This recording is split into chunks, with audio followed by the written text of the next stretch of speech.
ನಮ್ಮ ಮಾತುಗಳಿಂದ, ನಮ್ಮ ನೋಡುವುದರಿಂದ, ನಾವು ಕೇಳೋದ್ರಿಂದ, ಕೆಲಸ ಮಾಡೋದ್ರಲ್ಲಿಂದ, ಎಲ್ಲ ನಾವು ಬದುಕುವ ಜೀವನ ಶೈಲಿಯಿಂದ ಯಾರು ತೋರಿಸ್ಬೇಕು ಭೂಮಿ ಮೇಲೆ ಅಂದ್ರೆ ಕ್ರಿಸ್ತನು ತೋರಿಸ್ಬೇಕು. ಅವಾಗ ಸೃಷ್ಟಿ ಎಲ್ಲ ನಿನಗೆ ಒಳಗಾಗಿರ್ತದೆ. ಆಮೇಲೆ ಅವಾಗ ನೀನು ಪ್ರಪಂಚವನ್ನು ಅನುಭವಿಸೋಕ್ಕಾಗುತ್ತೆ. ಆಮೇಲೆ ಹಲ್ಲೆಲೂಯಾ. ನಮಗೇನ್ ಬೇಕಂದ್ರೆ ಈ ದೀನನಾಗಿರೋದು ಬೇಡ, ಆಶೀರ್ವಾದ ಏನಿದ್ರೆ ಹೇಳ್ರಿ. ಹೆಂಗಿರ್ತೀವಿ ಜನರು ಹೆಂಗಿದ್ದಾರೆ ಈ ದಿನ ಅಂದ್ರೆ, ಕಷ್ಟ ನಷ್ಟ ಬೇಡ, ಏನನ್ನ ಆಶೀರ್ವಾದ ಕೊಡಿ, ಪ್ರಾರ್ಥನೆ ಮಾಡೋದು ಬೇಡ, ವಾಕ್ಯ ಓದೋದು ಬೇಡ, ಚರ್ಚಿಗೆ ಬರೋದು ಬೇಡ, ಈ ಆಶೀರ್ವಾದ ಶಾರ್ಟ್ ಕಟ್ ನಾಗ ಎಲ್ಲಿಂದ ಬರ್ತದೋ ನನಗೆ ಹೇಳ್ರಿ, ನಾವು ಶಾರ್ಟ್ ಕಟ್ಲಿಂದ ಹೋಗಿ ಆಶೀರ್ವಾದ ಹೊಂದ್ಕಂತೀವಿ ಅನ್ನಂಗ ಜನರು ಕಾಣಿಸಿದ್ದಾರೆ ಇವತ್ತು ಲೋಕದಲ್ಲಿ. ಹೆಂಗ ಎಲ್ಲಿ ಸ್ವಸ್ಥತೆ ಇದೆ ಅಂದ್ರೆ ಅಲ್ಲಿ ಓಡಿ ಹೋಗ್ತಾರೆ, ಎಲ್ಲಿ ಅದ್ಭುತಗಳು ನಡೀತಾವೆ ಅಂದ್ರೆ ಅಲ್ಲಿ ಓಡಿ ಹೋಗ್ತಾರೆ, ಎಲ್ಲಿ ದೇವರು ಕಾರ್ಯಗಳು ಮಾಡ್ತಾರೆ ಅಲ್ಲಿ ಓಡೋಗ್ತಾರೆ. ಇವ್ರಿಗೆ ಏನ್ ಬೇಕ್ರಿ? ಶಾರ್ಟ್ ಕಟ್ ನಾಗ ಇದು ಬೇಕು, ಸ್ವಸ್ಥತೆ ಬೇಕು. ಇವತ್ತು ಬಹಳ ಜನ ಇಲ್ಲಿ ಅಲ್ಲಿ ಸ್ವಸ್ಥತೆಗಳು ನಡಿ ಅಲ್ಲಿ ಹೋಗ್ರು, ಇಲ್ಲಿ ಪ್ರವಾದಿ ನಡಿ ಇಲ್ಲಿ ಈ ತರ ನಡೆಯೋದು ಏನಾಗುತ್ತಂದ್ರೆ ನಮ್ಗೆ ವಿಶ್ವಾಸ ಬೇಡ, ನಂಬಿಕೆ ಬೇಡ. ಅರ್ಥ ಆಗುತ್ತಾ? ನಾವು ಪ್ರಾರ್ಥನೆ ಮಾಡೋದು ಬೇಡ, ವಾಕ್ಯ ಓದೋದು ಬೇಡ, ನಾವು ಮೊಣಕಾಲು ಹಾಕೋದು ಬೇಡ. ಎಲ್ಲಿ ಅದ್ಭುತಗಳು ನಡೀತಾವ ಅಲ್ಲಿ ಹೋಗೋಣ, ಅಲ್ಲಿ ನಾವು ಆಶೀರ್ವಾದ ಹೊಂದಿಕೊಳ್ಳೋಣ. ಆಶೀರ್ವಾದ ಎಷ್ಟು ತನಕ ಆಗುತ್ತೆ? ಈಗ ನಿಮ್ಗೆ ಊಟ ತಿನ್ನಿಸೋರು ಇದ್ರೆ ಎಷ್ಟು ತನಕ ತಿನ್ನಿಸ್ತಾರೆ? ಎಷ್ಟು ತನಕ ಅಲ್ಲ, ಬೇರೆಯೊಬ್ಬರು ನಿನಗೆ ಊಟ ತಿನ್ನಿಸಿದ್ರೆ ನಿನಗೆ ಹೊಟ್ಟೆ ತುಂಬುತ್ತದಾ? ನಿನಗೆ ತೃಪ್ತಿ ಆಗುತ್ತಾ? ನೀನಾಗಿ ನೀನು ಅನ್ನಿಟ್ಟುಕೊಂಡು ನಿನ್ನ ಕೈಲಿಂದ ನೀನು ಯಾವಾಗಾದ್ರೂ ಊಟ ಮಾಡ್ತೀಯೋ ಅವಾಗ ನಿನಗೆ ತೃಪ್ತಿ ಬರ್ತದೆ, ನೀನು ಅಭಿವೃದ್ಧಿ ಆಗುತ್ತೆ. ನಮ್ಮ ಜೀವನದಲ್ಲಿ ಕೂಡ ಭಕ್ತಿ ನಾವು ಕಲ್ತ್ಕೋಬೇಕು, ನಾವು ಭಕ್ತಿ ಮಾಡಬೇಕು, ವಾಕ್ಯ ಕೇಳಬೇಕು, ವಾಕ್ಯ ಪ್ರಕಾರ ನಾವು ಏನ್ ಮಾಡ್ಬೇಕು? ರೆಡಿ ಮಾಡ್ಕೊಂಡು ಸರಿ ಮಾಡ್ಕೊಂಡು ಭಕ್ತಿ ಉಳ್ಳವರಾಗಿ ದೇವ್ರಿಗೆ ಕಾಣಿಸ್ಕೋಬೇಕು. ಈ ಕಾಲದಲ್ಲಿ ಹೆಂಗೈತೆ ಅಂದ್ರೆ ಪ್ರವಾದಿಗೋಸ್ಕರ ಅಲ್ಲಿ ಓಡೋದು, ಸ್ವಸ್ಥತೆಗೋಸ್ಕರ ಇಲ್ಲಿ ಓಡೋದು, ಅಲ್ಲಿ ಅದ್ಭುತಗಳು ನಡೀತಾವೆ, ಇಲ್ಲಿ ಸೂಚಕ್ರಿಯೆಗಳು ನಡೀತಾವೆ, ಇಲ್ಲಿ ಇವೆಲ್ಲ ಅಂತ್ಯ ದಿನಗಳಲ್ಲಿ ಹೆಚ್ಚಿಗೆ ಆಗ್ತವೆ. ಆದ್ರೆ ನಾವೇನ್ ಮಾಡ್ಬೇಕಂದ್ರೆ ನಾವು ಒಂದೇ ಮನಸ್ಸುಳ್ಳವನಾಗಿ ನಾವು ಕಷ್ಟ ಬಿದ್ದು ದೇವರಲ್ಲಿ ಬೆಳಿಬೇಕು.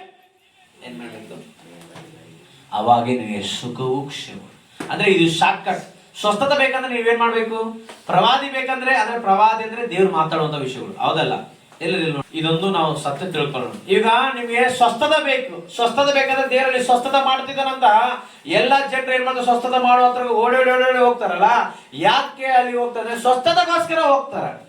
ಸ್ವಸ್ಥತೆಗೋಸ್ಕರ ಹೋದ್ರೆ ಅಲ್ಲಿ ನೀನು ಸ್ವಸ್ಥತೆ ಒಂದು ಬರ್ತೀರಾ, ಆಮೇಲೆ ರೋಗ ಬರಲ್ಲಂತೀರಾ? ಸಮಸ್ಯೆ ಬರಲ್ಲಂತೀರಾ? ಬರುತ್ತತಿ. ಮತ್ತೆ ನೀನು ಮತ್ತೆ ಎಲ್ಲಿಗೆ ಓಡಿ ಹೋಗ್ತೀಯ? ಈಗ ಅಲ್ಲಿ ಸ್ವಸ್ಥತೆ ಮಾಡೋದ ಪಾಸ್ ಸತ್ತೋಗ್ಬಿಟ್ಟೆ ಅನ್ಕ, ಎಲ್ಲಿಗೆ ಹೋಗ್ತೀಯ? ಈಗ ಟೈಮ್ ಮುಗೀತಾ? ಪಾಸ್ ಹೋಗಿಬಿಟ್ಟಾರೆ, ದೇವ್ರು ಕರ್ಕೊಂಡಿದ್ದಾನೆ. ಈಗ ಎಲ್ಲಿಗೆ ಹೋಗ್ತೀಯ? ಮತ್ತೆ ಎಲ್ಲನ್ನ ದೇವರು ಸ್ವಸ್ಥಗಳು ಮಾಡ್ತಾನೇನೋ ಯಾವ ಪಾಸ್ ಅಂತ ಮತ್ತೆ ಆ ಪಾಸ್ ಹತ್ರ ಓಡಾಡಿ ಹೋಗ್ತೀಯ? ಇಲ್ಲ ಬೇರೆ ಪಾಸ್ ಪ್ರವಾದಿ ಹೇಳ್ತಿದ್ದನು ಅಂದ್ರೆ ದೇವರ ಮಾತು ತಿಳಿಸಿದಂತ ನೀನು ಹಳ್ಳಿಗೆ ಓಡಿ ಹೋಗ್ತೀಯಾ? ಅಲ್ಲಿ ಪಾಸ್ ಸ್ವಲ್ಪ ದಿನ ಯಾರು ಸ್ಥಿರವಾದಲ್ಲಿ ಇಲ್ಲಲ್ಲ. ಇಲ್ಲಿ ಯಾರನ್ನದ್ರ ಆತ ಅಲ್ಲಿ ಬಿಟ್ಟು ಬೇರೆ ಕಡೆ ಎಲ್ಲೇನೋ ಹೋಗ್ಬಿಟ್ಟಂದ್ರೆ ನೀನು ಮತ್ತೆ ಬೇರೆ ಜಾಗಕ್ಕೆ ಓಡ್ತೀಯ. ಪ್ರವಾದಿ ಬೇಕಂತ, ದೇವ್ರ ಮಾತು ಬೇಕಂತ. ನಾನು ಹೇಳ್ತೀನಿ ನೋಡ್ರಿ, ಇದು ರೆಡಿಮೇಡ್ ಭಕ್ತಿ. ಏನು ರೆಡಿಮೇಡ್ ಭಕ್ತಿ? ನೀನು ಕಷ್ಟ ಬೀಳದಂಗ ನಾನು ಶಾರ್ಟ್ ಕಟ್ ನಾಗ ಹೋಗ್ಬೇಕು ದೇವ್ರ ಹತ್ರಗೂ. ಶಾರ್ಟ್ ಕಟ್ ನಾಗ ನಾನು ಎಲ್ಲೇ ಸಿಗ್ಬೇಕು, ಎಲ್ಲಾ ಶಾರ್ಟ್ ಕಟ್ ನಾಗ ನಾನು ಎಲ್ಲ ಅನುಭವಿಸ್ಬೇಕು ಅನ್ಕತ್ತಿದ್ದಲ್ಲ, ಅದು ಎಲ್ಲ ಸುಳ್ಳು. ಅದರಲ್ಲಿ ನಾವು ಭಕ್ತಿ ಕಲ್ತ್ಕೊಂಡ ಆಗಲ್ಲ. ಅಲ್ಲಿ ಹೋಗ್ತೀಯ, ಸ್ವತಃ ಹೊಂದ್ತೀಯ, ಬಂದು ಏನಾಗ್ತೀಯ? ನೀನ್ ಮತ್ತೆ ಲೋಕಕ್ಕೆ ಹೋಗ್ತೀಯ. ಅರ್ಥ ಆಗುತ್ತಾ?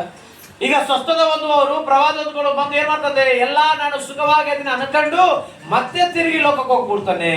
ವಾಕ್ಯ ಏನಂತ ಹೇಳ್ತಂದ್ರೆ, ನೀನು ವಾಕ್ಯದಲ್ಲಿ ಪ್ರಾರ್ಥನೆಯಲ್ಲಿ ನೀನು ಎಲ್ಲ ಕಲ್ತ್ಕೊಂಡ ಮೇಲೆ ನಿನಗೆ ಯಾರು ಅವಶ್ಯಕತೆ ಇಲ್ಲ. ಕ್ರಿಸ್ತನು ಬಂದು ನಿನ್ನ ಹತ್ರ ನಿಂತ್ಕೊಳ್ತಾನೆ. ಆಮೇಲೆ ಆತನು ಬಂದು ನಿನ್ನ ಜೊತೆಯಲ್ಲಿ ಮಾತಾಡ್ತಾನೆ. ಆತ ನಿನ್ನ ಬಳಿಯಲ್ಲಿ ಕುತ್ತುಕೊಂಡು, ಇಸಾಕನ ಬಳಿಯಲ್ಲಿ ಕುತ್ತುಕೊಂಡು ದೇವರು ನಿಮ್ಮ ಬಳಿಯಲ್ಲಿ ಕುತ್ಕೊಂಡು ನಿಮ್ಮನ್ನು ಸ್ವಸ್ಥಪಡಿಸ್ತಾನೆ. ಆಮೇಲೆ ಗುಣಪಡಿಸ್ತಾನೆ, ನಿಮ್ಮ ಜೊತೆಯಲ್ಲಿ ಮಾತಾಡ್ತಾನೆ, ದೇವರು ನಿಮಗೆ ಅದ್ಭುತ ಮಾಡ್ತಾನೆ. ಇವತ್ತು ಲೋಕಕ್ಕೆ ಏನಾಗಿದೆ ಅಂದ್ರೆ ಕಷ್ಟ ಬೀಳದಂಗ, ಪ್ರಾರ್ಥನೆ ಮಾಡದಂಗ, ವಿಜ್ಞಾಪನೆ ಮಾಡದಂಗ ದೇವರ ಅದ್ಭುತಗಳು ಕಾಣಿಸ್ಕೋಬೇಕು. ಅದೆಲ್ಲ ಕಷ್ಟ ಇಲ್ಲದಂಗ ಸೇವೆ ಮಾಡ್ಬೇಕು. ಕಷ್ಟ ಇಲ್ಲದಂಗ ಭಕ್ತಿ ಮಾಡ್ಬೇಕಂದ್ರೆ ಅದು ಆಗುತ್ತಾ? ಆಗುದಿಲ್ಲ. ನಾವು ಕಷ್ಟ ಬಿದ್ದಾಗ ಅದರಲ್ಲಿ ನಾವು ಅನುಭೂತಿ ಹೊಂದ್ಕೊಂತೀವಿ, ಕ್ರಿಸ್ತನ ಮಹಿಮೆ ಹೊಂದ್ಕೊಂತೀವಿ, ಕ್ರಿಸ್ತನ ಸಹನವು ಕ್ರಿಸ್ತನ ಶಕ್ತಿ, ಕ್ರಿಸ್ತನ ಬಲನ ಹೊಂದ್ಕೊತೀವಿ. ಅದಕ್ಕಾಗಿ ಜನರು ಶಾರ್ಟ್ ಕಟ್ ಮೇಲೆ ಏನು ಹೊಂದಬೇಕಂತ ಹೋಗ್ತಿದ್ರು? ಸೌಖ್ಯವು. ಏನು? ಸೌಖ್ಯವಾಗಿ ಬದುಕೋದಕ್ಕೋಸ್ಕರ ಜನರು ಶಾರ್ಟ್ ಕಟ್ ಹುಡ್ತಿದ್ರು. ಆದ್ರೆ ವಾಕ್ಯ ಏನಂತ ಹೇಳ್ತಾರೆ? ನೀನು ಶಾರ್ಟ್ ಕಟ್ ಲಿಂದ ಹೋದ್ರೆ ಮತ್ತೆ ಕೆಳಗೆ ಬಿದ್ದೀವಿ. ಅದಕ್ಕಾಗಿ ನೀನೇನ್ ಮಾಡ್ಬೇಕು? ಶಾರ್ಟ್ ಕಟ್ ಬೇಡ.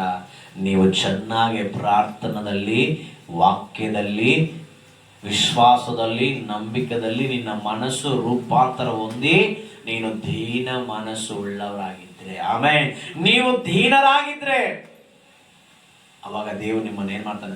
ಸೌಖ್ಯವಾಗಿ. ಇದು ಯಾರು ಕತ್ಕೊಳ್ಳಕ್ ಆಗಲ್ಲ. ಆಮೇಲೆ ಯಾಕಂದ್ರೆ ನಿನ್ನ ಕಷ್ಟಾರ್ಜಿತ. ಆಮೇಲೆ ನಿನ್ನ ಕಷ್ಟಾರ್ಜಿತ. ಬೈಬಲ್ ಹೇಳ್ತದೆ, ಕಷ್ಟ ಪಡುವವರಿಗೆ ಜೀತ ದೇವರು ಕೊಡುತ್ತಾನೆ. ಆಮೇಲೆ ಅಲ್ಲೆಲ್ಲೂಯ್ಯ. ಅದಕ್ಕಾಗಿ ನಾವು ಕೂಡ ದೇವರಲ್ಲಿ ಶಾರ್ಟ್ಕಟ್ ಮಾರ್ಗ ಬೇಡ. ನಾವೇನಾಗಬೇಕು? ನಿನ್ನ ವಿಶ್ವಾಸ, ನಿನ್ನ ನಿರೀಕ್ಷಣೆ, ನಿನ್ನ ಏನಾಗಿರ್ಬೇಕು? ಎಲ್ಲಾದು step by step, step by step, step by step, step by step, step step ನಾವು ಮುಂದಕ್ಕೆ ಹೋಗ್ಬೇಕು. ಅವಾಗ ನಮ್ಮ ಜೀವನದಲ್ಲಿ ಏನಾಗ್ತದೆ? ದೇವರ ಆಶೀರ್ವಾದ ಕಾಣಿಸ್ಕೊಳ್ತೀವಿ. ಆಮೇಲೆ ದೇವರ ಪ್ರೀತಿಯನ್ನು ನಾವು ರುಚಿ ನೋಡಿ. ಅದಕ್ಕಾಗಿ ಯೆಹೋವ ಉತ್ತಮವಂತ ನಾವು ರುಚಿ ನೋಡಿ ತಿಳ್ಕೊಬೇಕಂತೆ. ಅರ್ಥ ಆಗ್ತದೆ? ಅದು ಯಾವಾಗ ಗೊತ್ತಾಗ್ತದೆ? ನಮ್ಮ ಜೊತೆಯಲ್ಲಿ ದೇವರು ನಮ್ಮ ಬಳಿಲಿದ್ದು ನಡೆಯುವಂತ ಸಮಯದಲ್ಲಿ ದೇವರು ಇಂಥವನು, ದೇವರು ಹಿಂಗಿರುತ್ತಾನೆ, ದೇವರು ಹಿಂಗಿರುತ್ತಾನೆ ಅಂತ ಎಲ್ಲ ಕೂಡ ಗೊತ್ತಾಗುತ್ತೆ. ಆಮೇಲೆ ಅಲ್ಲೆಲ್ಲೂಯ್ಯ. ದೀನ ಮನಸ್ಸು ಅಂದ್ರೆ ಮಾತು ಕಿವಿಗೊಟ್ಟು ಕೇಳುವುದೇ ದೀನ ಮನಸ್ಸು. ಆಮೇಲೆ ಒಳಗಾಗಿ ಇರದೆ ದೀನ ಮನಸ್ಸು. ಇವತ್ತು ನಾವೆಲ್ಲರೂ ಸೌಖ್ಯವಾಗಿ ಇರ್ಬೇಕಂತ ಆಸೆ ಐತೆ ಇಲ್ಲ? ಆಯ್ತಾ ಇಲ್ಲ? ಎಲ್ಲರೂ ಸ್ತೋತ್ರ ಹೇಳ್ರಿ ಗಟ್ಟಿಯಾಗಿ. ಆಯ್ತಾ ಇಲ್ಲ? ಸೌಖ್ಯವಾಗಿರ್ಬೇಕಂತ. ಮತ್ತೆ ಏನ್ ಮಾಡಿದ್ರೆ ಸೌಖ್ಯ ಬರ್ತತಿ? ಏನಮ್ಮ ಏನ್ ಮಾಡಿದ್ರೆ ಸೌಖ್ಯ ಬರ್ತತಿ? ದೀನ ಮನಸ್ಸು. ದೀನ ಮನಸ್ಸು ಅದೇಂಗಿರ್ತದಪ್ಪ ಅನ್ನಂಗ ಆಲೋಚನೆ ಮಾಡ್ಬೇಡ್ರಿ. ದೇವರ ಮಾತು ಕೇಳಿ ಅದರ ಪ್ರಕಾರ ನಡೆದ್ರೆ ಅದೇ ದೀನ ಮನಸ್ಸು. ಆಮೇಲೆ ಎಲ್ಲದಕ್ಕೂ ನಾವು ತಲೆ ಬಗ್ಗಿಸ್ಕೊಂಡು ದೇವರಲ್ಲಿ ನಾವು ಬದುಕ್ತೀವಲ್ಲ, ಅದೇ ದೀನ ಮನಸ್ಸು. ಆಮೇಲೆ ಯೇಸು ಸ್ವಾಮಿ ಕೊಡುವ ಒಡೆಯುವವನು, ಯೇಸು ಸ್ವಾಮಿನೇ ದೂಷಣ ಮಾಡುವವನು, ಯೇಸು ಸ್ವಾಮಿ ಮುಖ ಮೇಲೆ ಉಗುಳುವವನು ಏನ್ ಮಾಡಿ ಗೊತ್ತಂದ್ರೆ ಕ್ಷಮಿಸಿ. ಏನ್ ಮಾಡ್ತಾರೆ? ಅದೇ ದೀನ ಸ್ವಭಾವ, ಅದೇ ದೀನತ್ವ, ಅದೇ ಮನಸ್ಸು ಉಳ್ಳವರಾಗಿದ್ರೆ ಇಡೀ ಪ್ರಪಂಚ ನಾವು ಅನುಭವಿಸ್ತೀವಿ. ಆಮೇಲೆ ಸುಕ್ಷೇಮವು ನಮಗೆ ಸಿದ್ಧ ಮಾಡಿದ್ದಾನೆ, ಸೌಖ್ಯವು ಸಿದ್ಧ ಮಾಡಿದ್ದಾನೆ. ಎಲ್ಲ ನೆಮ್ಮದಿ, ಸಮಾಧಾನ, ಆರೋಗ್ಯ, ಸಂತೋಷ ಎಲ್ಲ ದೇವರು ಸಮಾಧಾನ ಉಂಟು ಮಾಡಿ ಸಿದ್ಧ ಮಾಡಿದ್ದಾರೆ. ಅದು ನಾವು ಹೊಂದಬೇಕಂದ್ರೆ ನಾವು ದೀನರಾಗಿರ್ಬೇಕು. ಆಮೇಲೆ ಏನಾಗಿರ್ಬೇಕು? ಎಲ್ಲರ ಬಾಯಿ ತುಂಬ ದೀನರು, ದೀನ ಮನಸ್ಸು ಉಳ್ಳವರಾಗಿರಬೇಕು. ಆಮೇಲೆ ಅವಾಗೆ ನಮಗೆ ಭೂಮಿ ಮೇಲೆ ದೊಡ್ಡ ಆಶೀರ್ವಾದ. ಆಮೇಲೆ ಹೌದಲ್ಲ? ನಾವು ದೀನರಾದ್ರಲ್ಲ ಸೌಖ್ಯ ಬರೋದು. ದೀನನೇ ಇಲ್ಲಂದ್ರೆ, ದೀನತ್ವ ಇಲ್ಲಂದ್ರೆ, ನಾವು ದೀನರಾಗಿ ಬದುಕಿದಂದ್ರೆ ನಮಗೆ ಹೆಂಗ ಕ್ರಿಸ್ತನ ಲೋಕ ತೋರ್ಸಕ್ಕಾಗುತ್ತೆ?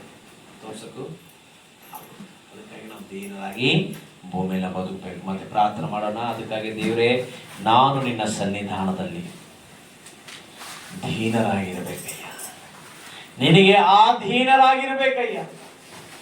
ನಿನ್ನ ಸಮ್ಮುಖದಲ್ಲಿ, ನಿನ್ನ ಸನ್ನಿಧಾನದಲ್ಲಿ ನಾನು ದೀನ ಮನಸ್ಸು ಉಳ್ಳವನಾಗಿ ಇದಿಗೋ ಪ್ರಪಂಚವನ್ನು ಅನುಭವಿಸುವಂತೆ ಕೃಪೆ ಕೊಡಯ್ಯ. ಪ್ರಪಂಚದಲ್ಲಿ ಸೌಖ್ಯವಾಗಿ ಬದುಕುವಂತೆ ಕೃಪೆ ಕೊಡಯ್ಯ ಅಂತ ದೇವರ ಸನ್ನಿಧಿಯಲ್ಲಿ ಪ್ರಾರ್ಥನೆ ಮಾಡೋಣ.